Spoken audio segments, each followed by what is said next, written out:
Well, hey everybody, we're in Durham, North Carolina, and we're at one of our favorite parks that we come to a lot.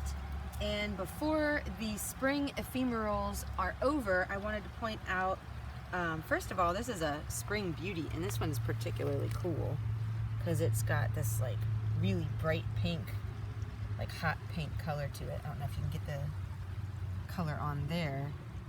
Yeah, I see it.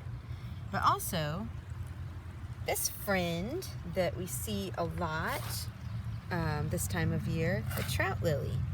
And it's also known as the dogtooth violet and adder's tongue, although adder's tongue is kind of a name that applies to a few plants. Face dog soldier? Yeah, it's like something that Joe Biden would say. So anyway, this plant is called trout lily because the leaves, I guess, look mottled like a brook trout, and I just think it's really cool that these are some of the first flowers that come out, the spring beauty and the trout lily. So spring ephemerals also are like more easy to identify because it's a splash of color on an otherwise kind of drab landscape, and they do that so that they can take advantage of all the sunlight coming in before the canopy leafs out.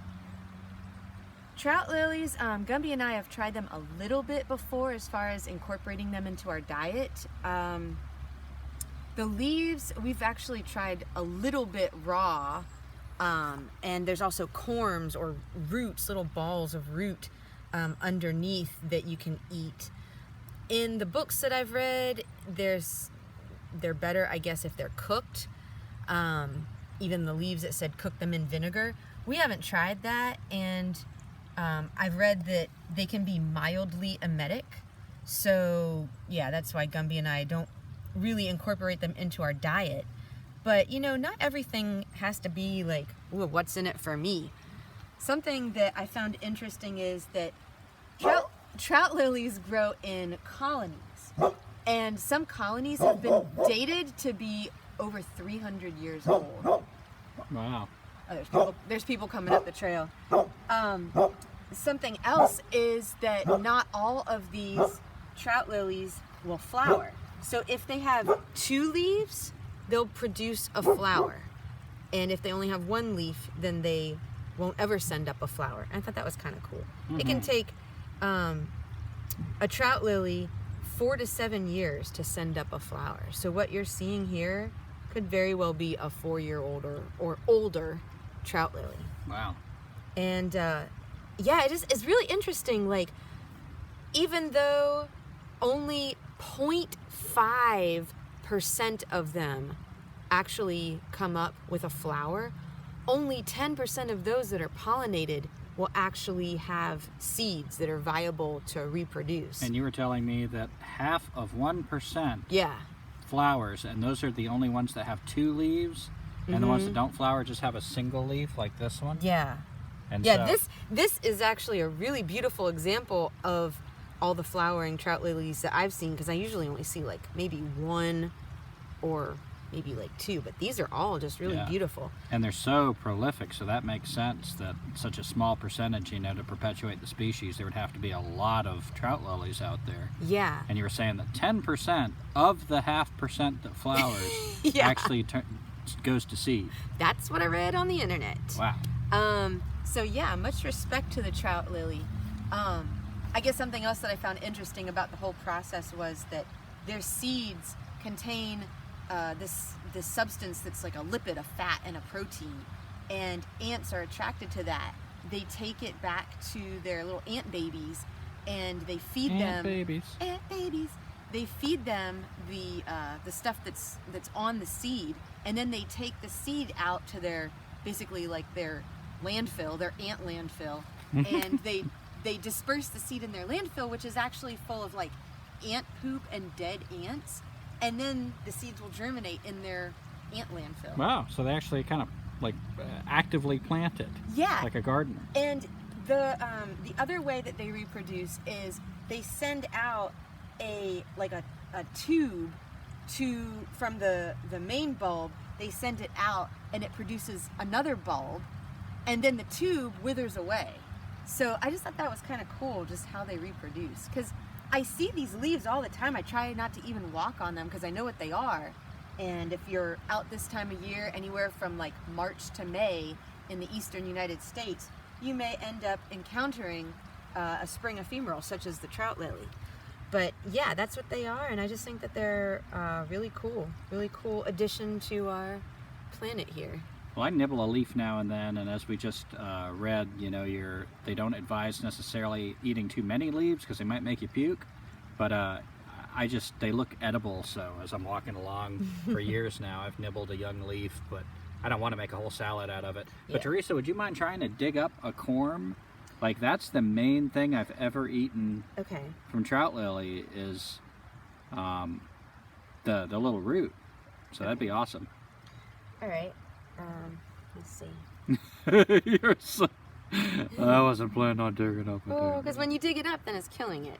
Yeah, but I mean that is the edible part, and I feel like if we take it respectfully.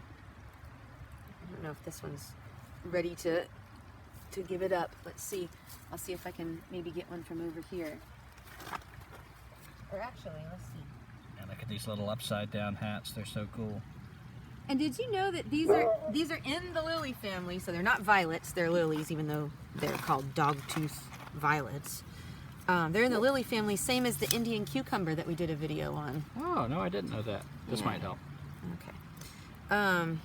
So yeah, in addition to being possibly emetic and you know, having a good strategy thus far, but it could result in like a collapse of their species, I would say probably not super worth it to dig these up.